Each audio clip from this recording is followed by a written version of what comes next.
प्रदर्शनकारियों को मौत के घाट उतार रही है। उन पर मशीन गन से गोलियां बरसा रही है।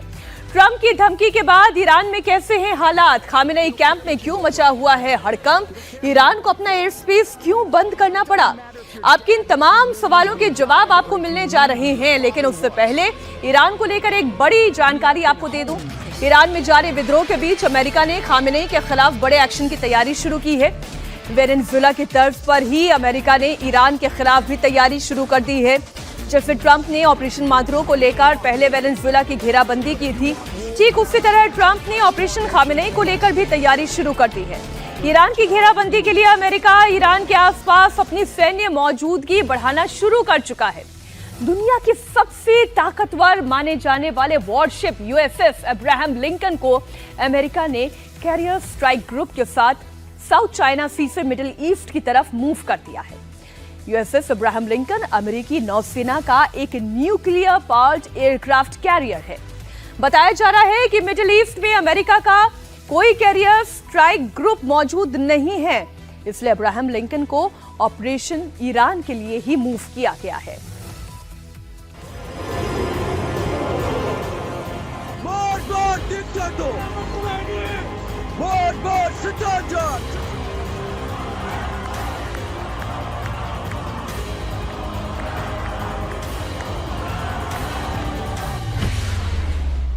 ईरान विद्रोह का 19वां दिन, कैसे हैं हालात?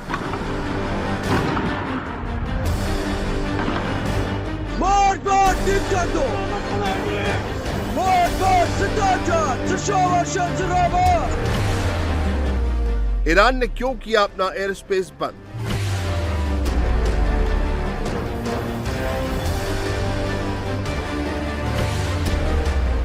क्या ट्रंप ने शुरू कर दिया ऑपरेशन खामेनेई?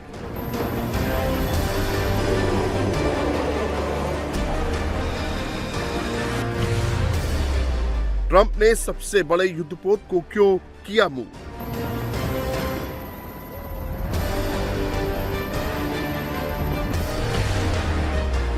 ट्रंप का खामेनेई प्लान बैकफुट पर Iran. Iran proved to be ready for negotiation, for diplomacy. We have proved that in the past 20 years, in 2015, in 2025, every time. But it was the US who always escaped from diplomacy, who cut the diplomacy and opted for war. My message is, between war and diplomacy is a better way. Iran में Khamenei के खिलाफ 19 दिनों से विद्रोह हो रहा है। प्रदर्शनकारी सड़कों पर है, खामेनेई के खिलाफ नारेबाजी कर रहे हैं।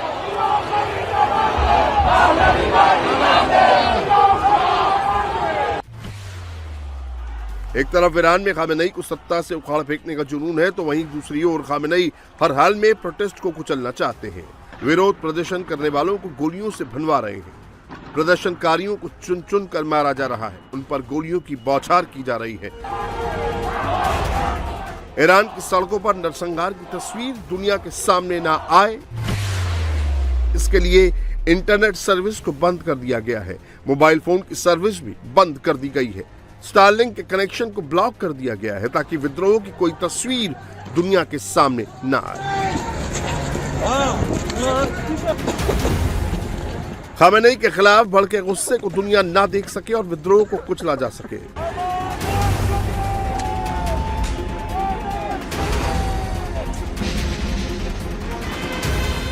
विद्रोह में ईरान में कितने लोग मारे गए हैं, इसका अंदाजा आप इस तस्वीर को देखकर लगा सकते हैं।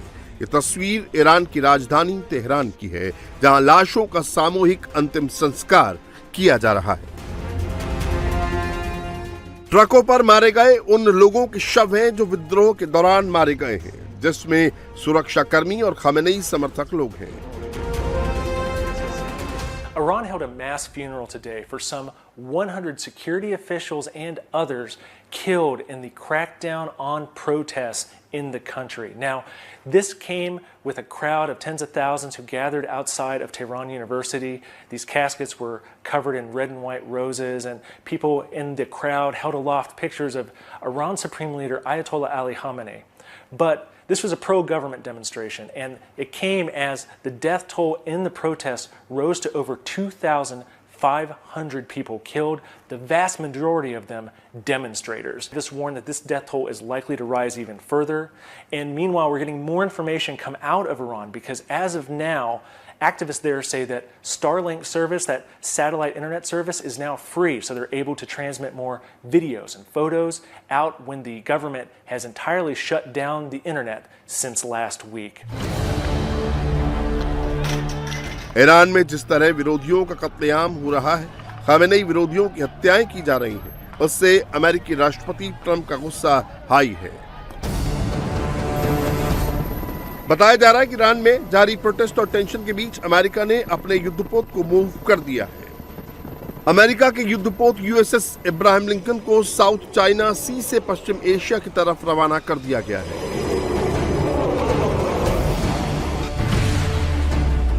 ट्रंप ने यूएसएस इब्राहिम लिंकन को ही मूव क्यों किया? यूएसएस इब्राहिम लिंकन की खासियत क्या है? इब्राहिम लिंकन के मूवमेंट से मिडिल ईस्ट में क्यों हड़कंप है?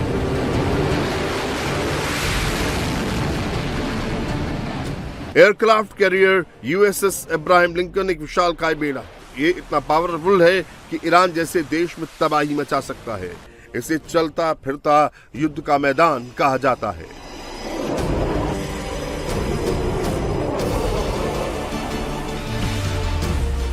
यूएसएस इब्राहिम लिंकन अमेरिकी नौसेना की सबसे शक्तिशाली समुद्री यूनिट है। ये परमाणु ऊर्जा से ऑपरेट होता है।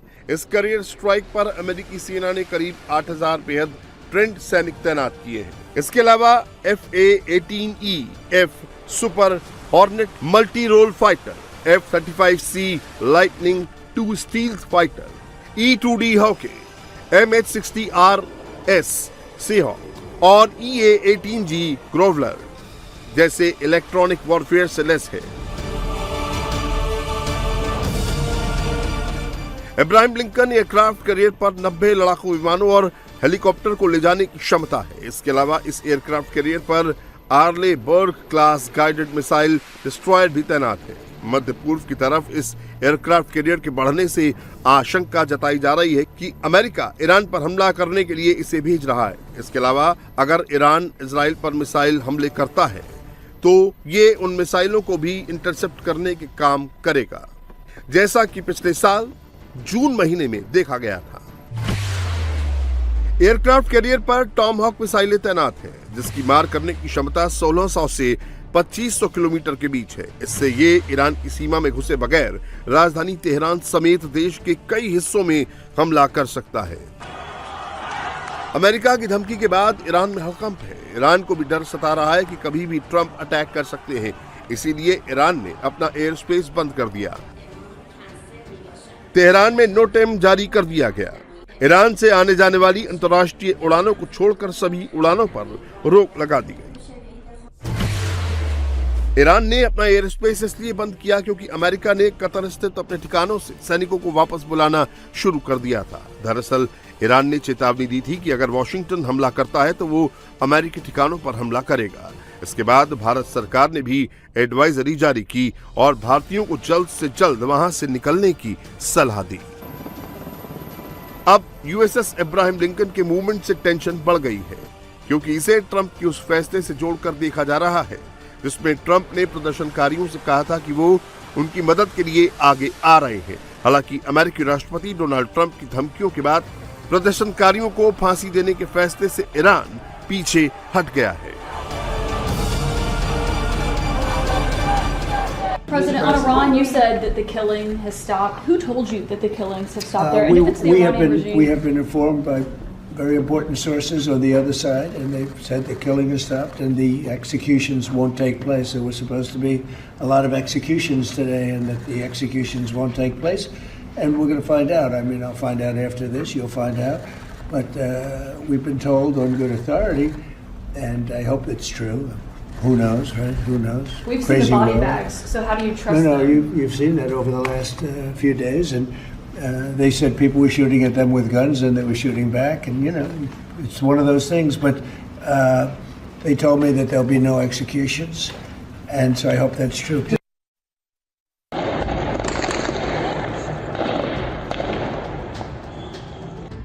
ईरान में कत्लेआम हो रहा है। खामेनेई की फोर्स भीड़ पर ताबड़तोड़ फायरिंग कर रही है। खामेनेई की फोर्स मशीन गन लेकर सड़क पर उतर चुकी है। पिछले 18 दिनों में ईरान में 2500 लोगों को मौत के घाट उतार दिया गया है। हालांकि कुछ एजेंसियां तो 12,000 से ज्यादा लोगों के मारे जाने का दावा कर रही हैं। ट्रंप की धमकी के बाद ईरान बैकफुट पर है। ईरान के विदेश मंत्री अब्बास अरकाची ने बुधवार को दावा किया कि प्रदर्शनकारियों को फांसी देने की कोई योजना नहीं है। साथ ही उन्होंने अमेरिका के सामने बातचीत का प्रस्ताव रखा। भले ही अमेरिका और ईरान कह रहे हैं कि अभी के लिए फांसी रोक दी गई है, लेकिन ईरानी फोर्स इस्लामी निजाम से बगावत करने वालों को अब चुन चुन कर पकड़ रही है। जो भी कैमरे में नजर आ रहा है उनकी पहचान करके उनके घरों पर रेड डालकर उन्हें अरेस्ट किया जा रहा है। ना कोई कोर्ट, ना कोई ट्रायल, बागियों को सीधे फांसी पर लटकाने का प्लान तैयार हो चुका है, क्योंकि ईरानी न्यायपालिका के प्रमुख ने कहा कि हिरासत में लिए गए लोगों को जल्द से जल्द फांसी सुनाई जानी चाहिए। बताया जा रहा है कि खामेनेई की पुलिस ने 25,000 से ज्यादा प्रदर्शनकारियों को हिरासत में लिया है। उन पर फांसी देने की कार्रवाई को अगर रोक दिया गया तो सवाल ये उठता है कि क्या अमेरिका ईरान के बीच एक जंग रुक जाएगी। इसका भी जवाब ट्रंप ने दिया है। Military action is now off the table against Iran. We're going to watch and see what the process is, but we were given a very good statement by people that are aware of what's going on. Is that still considering military action? When they say no executions, everyone is talking about a lot of executions were taking place today. We were just told no executions. I hope that's true. That's a big thing. Yes, but Trump ने Iran के खिलाफ सैन्य कार्रवाई करने से इनकार नहीं किया। उन्होंने सिर्फ ईरान की फांसी रोके जाने के फैसले के बारे में बताया। अब सवाल ये उठता है कि अगर अमेरिका ईरान पर हमला करता है तो ट्रंप के पास कौन कौन से विकल्प होंगे। ईरान भले ही अमेरिकी हमले का जवाब देने की बात कर रहा है, लेकिन ट्रंप ने 6 महीने पहले जून 2025 में ही इसका एक ट्रेलर दिखा दिया कि कैसे B-2 बॉम्बर अमेरिका से आते हैं और ईरान के परमाणु ठिकानों पर बम बरसाकर उसे तबाह कर देते हैं। अब ट्रंप ने वेनेजुएला में ऑपरेशन मादुरो के जरिए भी संदेश दिया कि वो किसी भी तरह के ऑपरेशन को अंजाम दे सकते हैं। ऐसे में ट्रंप ईरान को तबाह करने के लिए पहले तो USS इब्राहिम लिंकन को मूव कर चुके हैं। इसके अलावा उनके पास जो विकल्प हैं वो है विकल्प नंबर 1, अमेरिकी सेना मिडिल ईस्ट में मौजूद अपने क्षेत्रीय ठिकानों से ईरान पर हवाई हमला शुरू कर दे। इसमें ईरान के सैन्य ठिकानों पर हमला करने के लिए मिडिल ईस्ट में तैनात B-52 बॉम्बर और लड़ाकू जेट की तैनाती भी शामिल है।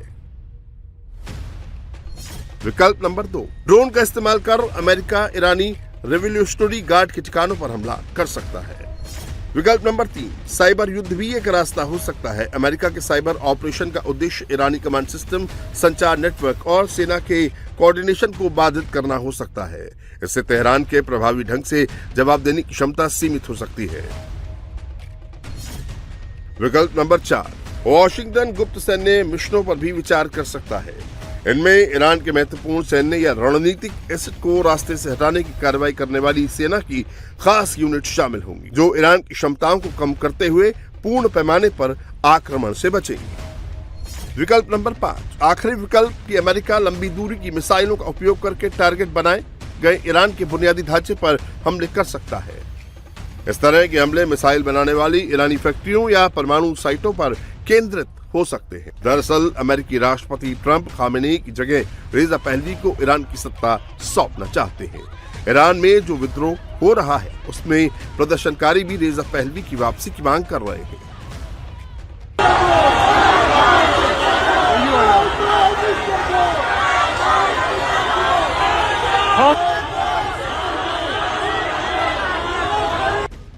रेजा पहलवी भी अब नए ईरान की बात कर रहे हैं। वो दुनिया को बता रहे हैं कि खामेनेई के बाद ईरान कैसा होगा। All of our friends around the world, under the yoke of the Islamic Republic, Iran is identified in your minds with terrorism, extremism, and poverty. The real Iran is a different Iran, a beautiful, peace-loving, and flourishing Iran.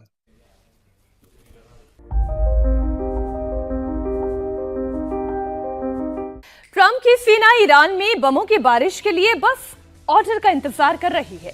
तो वहीं Trump का नया बयान Zelensky के लिए किसी missile attack से कम नहीं है। ट्रंप ने रूस यूक्रेन युद्ध विराम ना हो पाने के लिए एक शब्द में ज़ेलेंस्की को जिम्मेदार बता दिया।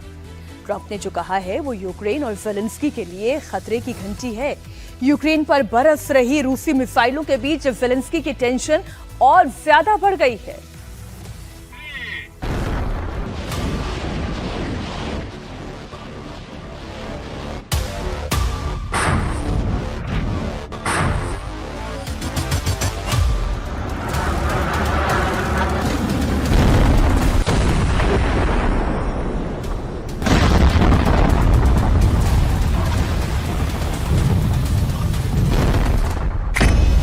क्या ज़ेलेंस्की पर ट्रंप का गुस्सा चिंगारी बनने वाला है?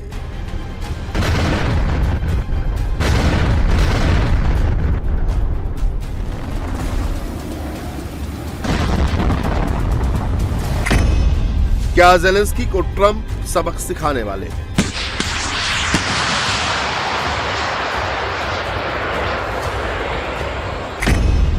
क्या ज़ेलेंस्की को पीस डील ना मानने की भारी कीमत चुकानी पड़ेगी?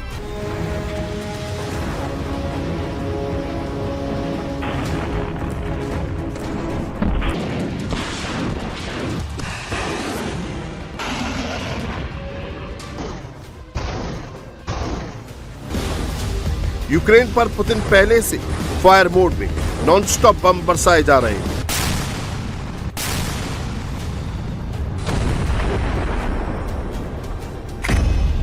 रूस ने पिछले 24 घंटे में यूक्रेन के 8 इलाकों पर 300 ड्रोन, 18 बैलिस्टिक मिसाइलें और 7 क्रूज मिसाइलें दागी। ये इस साल का सबसे बड़ा हमला है। पुतिन की सेना बिना रुके लगातार अटैक कर रही है। इन हमलों ने यूक्रेन की बिजली और हीटिंग सिस्टम को भारी नुकसान पहुंचाया है। राष्ट्रपति ज़ेलेंस्की ने एनर्जी सेक्टर में इमरजेंसी घोषित कर दी है।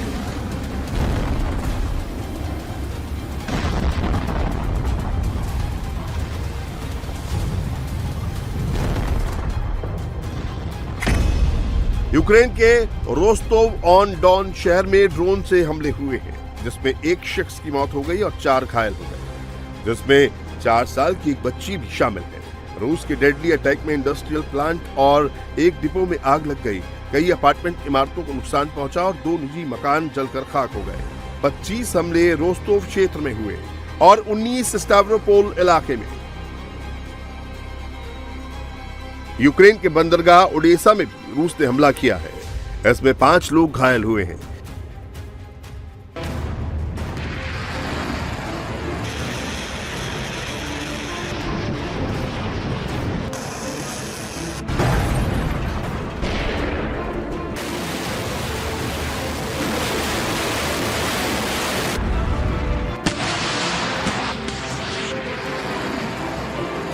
कीव में इस युद्ध का अब तक का सबसे बड़ा बिजली ब्लैकआउट देखा गया है।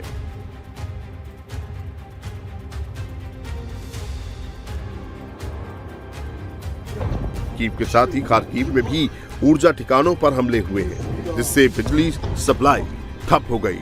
बैलिस्टिक मिसाइलों के साथ ही रूस नई पीढ़ी के गेरॉन 5 स्ट्राइक ड्रोन से भी हमले कर रहा है। करीब 4 साल से चल रहे इस विनाशकारी युद्ध में अब तक लाखों लोग मारे जा चुके हैं, जबकि बड़ी तादाद में लोग अब भी लापता हैं। रूस यूक्रेन युद्ध में यूक्रेनी सेना के नुकसान के आंकड़े भी काफी ज्यादा हैं।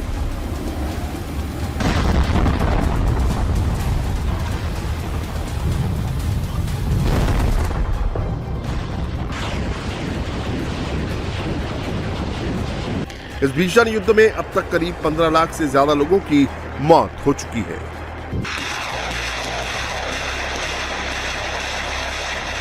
पुतिन अब यूक्रेन में भारी तबाही मचाने के मूड में है। नए साल में रूस ने 100 से ज्यादा नए खतरनाक हथियारों को युद्ध में उतारा है।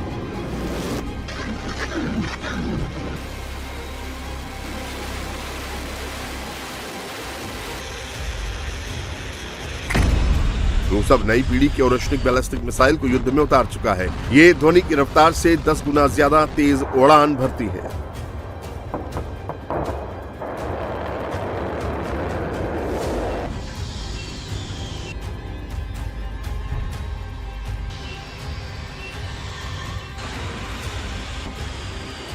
इसके साथ ही स्कंदर बैलिस्टिक मिसाइलों से भी यूक्रेन पर हमले कर रहा है। ये 500 किलोमीटर तक टारगेट को तहस नहस कर सकती है। रूसी सेना किंजल मिसाइल से भी यूक्रेनी शहरों को तबाह कर रही है। ये हाइपरसोनिक स्पीड से उतरती हैं। इनकी ट्रैकिंग बेहद मुश्किल है।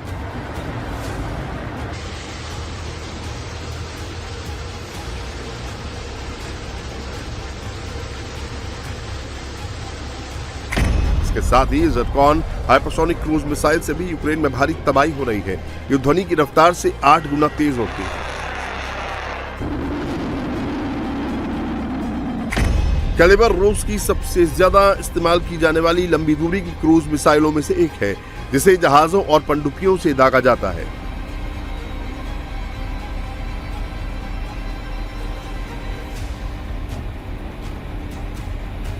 मिसाइलों के साथ ही रूस अब गेरॉन 5 स्ट्राइक ड्रोन को भी युद्ध में उतार चुका है। नई पीढ़ी के इस ड्रोन में जेट का काफी पावरफुल इंजन है, जो करीब 90 किलो तक वॉरहेड ले जा सकती है।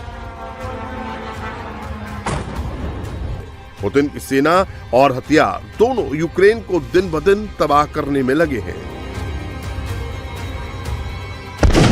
ओरेशनिक मिसाइल को लेकर पुतिन का दावा है कि इस मिसाइल को रोकना असंभव है, जिससे नाटो देशों में टेंशन बढ़ गई है।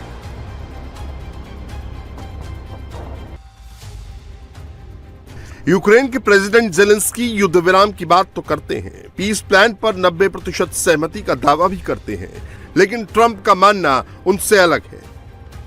डोनाल्ड ट्रंप से एक इंटरव्यू में रूस यूक्रेन पीस प्लान सक्सेसफुल ना होने पर सवाल पूछा तो उन्होंने सीधे इसके लिए जेलेंस्की को जिम्मेदार ठहरा दिया। रूस के राष्ट्रपति व्लादिमीर पुतिन समझौते के लिए तैयार हैं, लेकिन असली अड़चन जेलेंस्की है। मुझे लगता है कि पुतिन समझौता करने के लिए तैयार हैं, लेकिन यूक्रेन इसके लिए कम तैयार है। जेलेंस्की को समझौते के लिए तैयार करना होगा। ट्रंप ये भी मान रहे हैं कि राष्ट्रपति बनने से पहले युद्ध को जल्द खत्म करने का उनका दावा आसान साबित नहीं हुआ। ट्रंप और जेलेंस्की की लास्ट मुलाकात 8 दिसंबर 2025 को फ्लोरिडा में हुई थी, जिसके बाद ट्रंप को भरोसा था अब युद्ध जल्द खत्म हो जाएगा, लेकिन ऐसा नहीं हुआ। रूस और यूक्रेन के बीच जमीन का मुद्दा अभी तक सुलझा नहीं है। रूस यूक्रेन का पीस प्लान जमीन पर कब्जे को लेकर अटका हुआ है। जेलेंस्की युद्ध में हारी हुई जमीन रूस को नहीं सौंपना चाहते। पुतिन बिना डोनबास दिए पीस प्लान पर साइन करने को तैयार नहीं है। युद्ध विराम को लेकर पुतिन की डिमांड्स की बात करें तो पुतिन शासन की प्राथमिक मांग है कि वो कोई भी समझौता सिर्फ यूक्रेन में चुनाव के बाद ही कर सकते हैं। रूस चाहता है कि यूक्रेन के डोनबास क्षेत्र यानी डोनेत्स्क और लुहांस्क पर उसके कब्जे को मान्यता दी जाए। यूक्रेनी सेना की डोनबास से पूरी वापसी उसकी अहम शर्त है।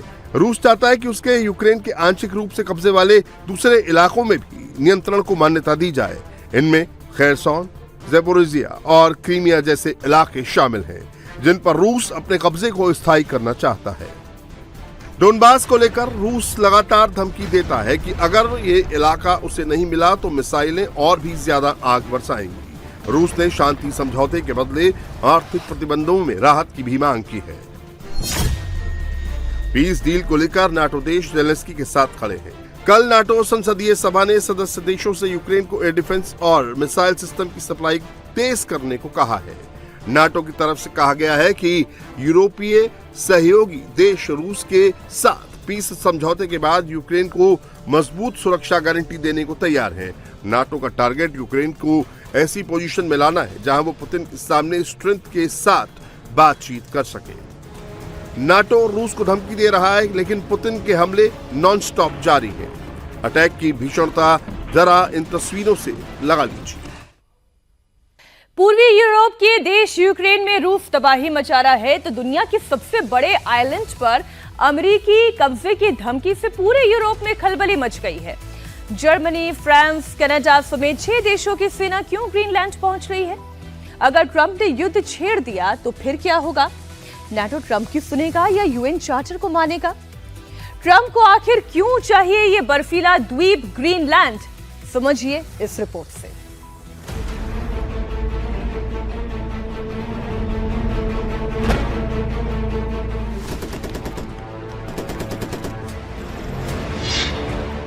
ग्रीनलैंड में 6 देशों के फौजी, युद्ध की उल्टी गिनती।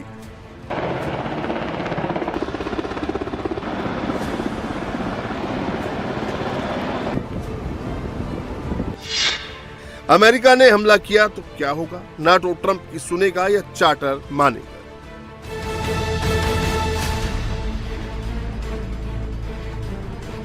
डोनाल्ड ट्रंप को क्यों चाहिए ग्रीनलैंड? नेशनल सिक्योरिटी या रेयर अर्थ पर नजर।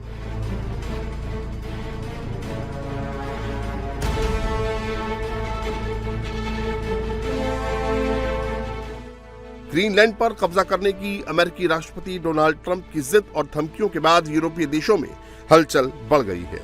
दुनिया के सबसे बड़े आइलैंड को बचाने के लिए यूरोपीय देश लामबंद होने लगे हैं। ग्रीनलैंड पर कब्जे के लिए ट्रंप प्लान को लेकर यूरोप ने जवाबी तैयारी शुरू कर दी है। अमेरिका के खिलाफ नाटो के 6 देशों की सेना दलबल के साथ ग्रीनलैंड पहुंच रही है। राष्ट्रपति ट्रंप की धमकियों के बीच जर्मनी, फ्रांस ग्रीनलैंड में सैनिकों की तैनाती कर रहे हैं। इसके साथ ही नॉर्वे, कनाडा, स्वीडन और नीदरलैंड के सैनिक भी इस बर्फीले आइलैंड में पहुंच रहे हैं। जर्मन रक्षा मंत्रालय के मुताबिक डेनमार्क के बुलावे पर ग्रीनलैंड की राजधानी नुक में 13 लोगों की टोही टीम की तैनाती की गई है। ये तैनाती एक मिलिट्री एक्सरसाइज के लिए की गई है। इस मिशन का मकसद क्षेत्र में सुरक्षा सुनिश्चित करने में डेनमार्क का समर्थन करना है। फ्रांसीसी राष्ट्रपति एमेनुएल मैक्रों ने भी ऐलान किया कि उनका देश ग्रीनलैंड में सैनिक भेज रहा है। फ्रांस यूरोपीय संघ में एकमात्र परमाणु शक्ति संपन्न देश है। अमेरिका के खिलाफ कनाडा भी ग्रीनलैंड के सपोर्ट में उतर चुका है। बीते दिनों कनाडा ग्रीनलैंड में मिलिट्री ड्रिल भी कर चुका है। स्वीडन ने भी यूरोप के मिलिट्री मिशन में हिस्सा लेने की बात कही है। इसके साथ ही नीदरलैंड और कनाडा की भी ऐसी ही योजना है।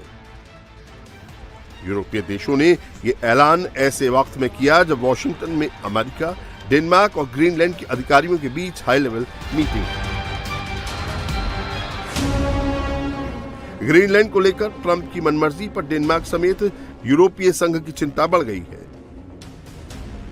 ट्रंप के मंत्रियों से मिलने के लिए डेनमार्क और ग्रीनलैंड के विदेश मंत्री भागे भागे वॉशिंगटन पहुंचे। अमेरिकी राष्ट्रपति जेडी वेंस और विदेश मंत्री मार्को रूबियो के साथ डेनमार्क के विदेश मंत्री लॉक रासमुसेन ने भी मुलाकात की, लेकिन इस मुलाकात में भी कोई ठोस नतीजा नहीं निकल पाया। अब अगली बैठक डेनमार्क की राजधानी कोपेनहेगन में होने जा रही है। We will meet again Friday in Copenhagen, so we will continue our discussion. And it is important that people in Congress and the Senate emphasize that, of course, everybody has to respect the UN Charter and the territorial integrity of the Kingdom of Denmark. Having said that, we know that we are in a different geopolitical situation in comparison with like 10 years ago, when everybody believed that the Arctic should be low tension area and everybody took the peace dividend. Things have changed, but we are also ready to step up. We have done that. We have invested almost $15 billion last year and the year before in capabilities in Greenland, and we are ready to do more. It should be done respectfully in a close cooperation with the Kingdom of Denmark and US and in the framework of NATO. Denmark और Greenland के विदेश मंत्रियों ने Washington में America के कुछ सीनेटरों से भी बैठक की, जिसमें ग्रीनलैंड की क्षेत्रीय अखंडता और यूएन चार्टर पर लंबी चौड़ी बात हुई। जिस ग्रीनलैंड पर चीन और रूस के बढ़ते प्रभाव को लेकर ट्रंप इस द्वीप पर कब्जा करने का दावा कर रहे थे, अमेरिका की सिक्योरिटी खतरे में होने का बहाना बना रहे हैं। ट्रंप के इस दावे को कई अमेरिकी सीनेटरों ने भी सिरे से खारिज किया है। One of the most important things that come out of this is that this entire discussion is based upon a false premise. And that is that somehow America has to control Greenland in order to develop national security assets to protect our security interests in the Arctic, which are real. We've had a base in Greenland for 75 years. We have a treaty with Denmark and Greenland over for national security assets. And one of the things we learned in the meeting is that the Danes and the Greenlanders are very open to additional national security assets in Greenland in order to meet whatever risks there are. So the idea that we have to own the country in order to protect our national security is just nonsense. लेकिन बड़ा सवाल यह है कि क्या Trump के आगे किसी की चल पाएगी। ट्रंप अभी भी ग्रीनलैंड पर कब्जे की जिद पर अड़े हुए हैं और वो किसी भी हाल में चीन और रूस को अपना पड़ोसी नहीं बनाना चाहते। हालांकि डोनाल्ड ट्रंप ने फिलहाल डायरेक्ट हमले की बात नहीं की, लेकिन ग्रीनलैंड को हासिल करने के लिए दूसरे विकल्पों से भी इनकार नहीं कर रहे। Telling you what I'm willing to do, certainly. I'm not going to give up options, but it's very important. Greenland is very important for the national security, including of Denmark. And the problem is not a thing that Denmark can do about it if Russia or China wants to occupy Greenland. But there's everything we can do. You found that out last week with Venezuela. There's everything we can do about things such as that. Not going to happen. We're not, I can't rely on Denmark being able to fend themselves off. They were talking about they put an extra dog. Greenland दुनिया का सबसे बड़ा island है जो Denmark के अधीन एक autonomous क्षेत्र है। ग्रीनलैंड का करीब 80% हिस्सा सालों भर से बर्फ से ढका रहा है। इसके बावजूद लंबे समय से अमेरिका की रणनीति इस पर कब्जा करने की रही है। ग्रीनलैंड में पहले से अमेरिका का बड़ा मिलिट्री बेस है। नॉर्थ अमेरिका में इससे बड़ा कोई दूसरा बेस नहीं है। इसे पिटूफिक मिलिट्री बेस कहा जाता है। अमेरिका यहां से मिसाइल, स्पेस निगरानी और डीप वाटर में पनडुब्बियों की मॉनिटरिंग करता है।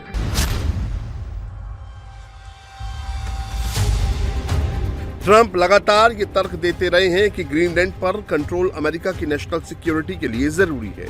ट्रंप ने इसे प्रस्तावित मिसाइल डिफेंस सिस्टम से भी जोड़ा है और यहां तक कहा कि नाटो को अमेरिका के इस रुख का समर्थन करना चाहिए।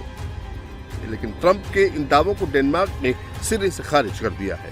डेनिश खुफिया एजेंसियों को करीब एक दशक से ग्रीनलैंड के आसपास किसी भी चीनी युद्धपोत की मौजूदगी का कोई सबूत नहीं मिला है। डेनिश विदेश मंत्री ने चीन या रूस से तत्काल समुद्री खतरे के दावे को सिरे से खारिज किया है।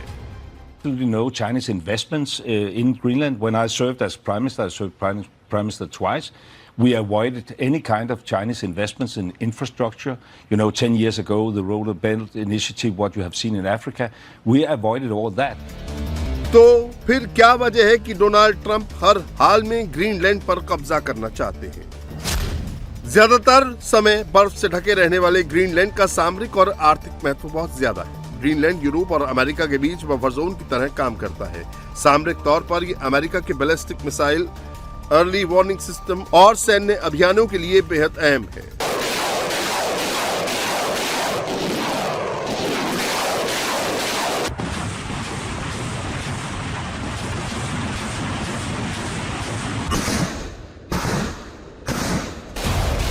अगर रूस कभी लंबी दूरी की बैलिस्टिक मिसाइल अमेरिका पर चलाता है तो वो ग्रीनलैंड के ऊपर से जाएगी।